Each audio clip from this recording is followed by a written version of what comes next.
Hey, good day to you. This is Todd. I am just a regular dude walking in the Word. Thanks for joining us as we are continuing our journey through the book of Esther.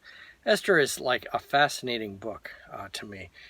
The more you read it and study it, it's just like, wow, this is so interesting. Today we're going to be reading from Esther 2, verses 19 through 23. And it's called A Hero Forgotten. I want you to see from this whole thing here is God is using things and setting things up, and it looks like God's not doing anything in the whole book, but he's actually instrumental in setting things up, and then how everything plays out at the end. And you're like, when you look at it at the end, you're like, oh, okay, that's why this happened and all this stuff. Okay, so if you have your Bibles like I do here, Esther 2, verses 19 to 23. So it says this, Esther 2. Wrong place here. Esther 2, 19 to 23. When the virgins were assembled a second time, Mordecai was sitting at the king's gate. But Esther had kept secret her family background and nationality, just as Mordecai had told her to do, for she continued to follow Mordecai's instructions, as she had done when he was bringing her up. Okay? All right, so Mordecai is obviously a man of some importance and has some type of leadership because he's at the gate. Okay, and that's where he'd be sitting. It says he was sitting at the gate. So that's where, going all the way back to Abraham and Lot, that's where people of importance, that's where business was transacted there at the gate.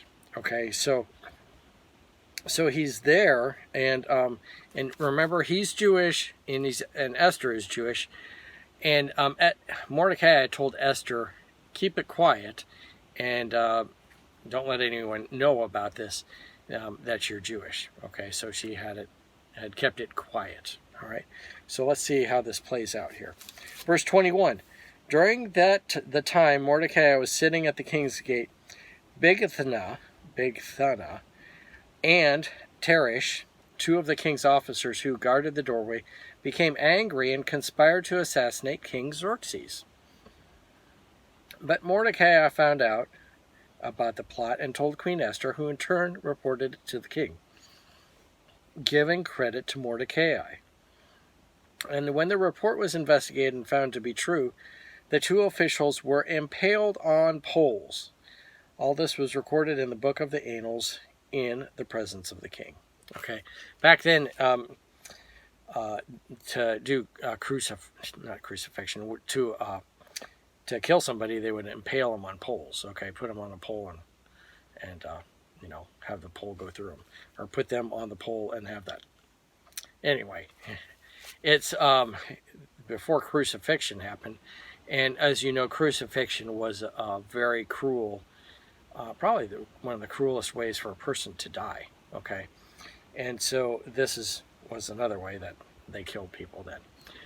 But what I want you to see is this: Mordecai uncovers this whole plot to assassinate the king and stands up and stops the plot. Okay, even though Mordecai is a Jew living in enemy territory. Okay, he's in Persia. He's not in Israel.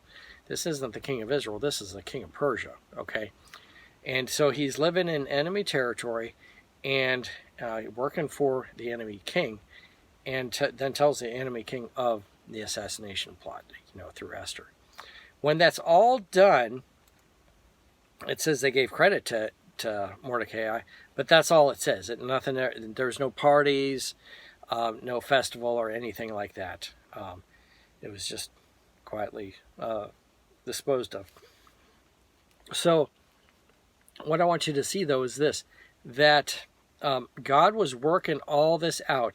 And it looks like, Mordecai was a hero, but he's forgotten about, okay? But God is working. And Mordecai is thinking, why did I do this? I stood up for the king, and no, I'm not recognized for it. I'm still just working here by the gate. No one appreciates me. But later on, you're going to see this little event is part of the puzzle that helps save the Jewish people. So this is a little piece in that puzzle, but that little piece is needed, okay? and the way it works out. So God is instrumental, and the book, kind of the theme of the book, is how God is working throughout this whole thing to save the Jewish people. And it doesn't look like he's doing anything, but in the end you can see that he's done everything. Okay? So, thanks for watching. I'm just a regular dude walking in the Word, and I look forward to seeing you tomorrow as we continue our journey through the book of Esther. Lord's blessing. I'll see you then.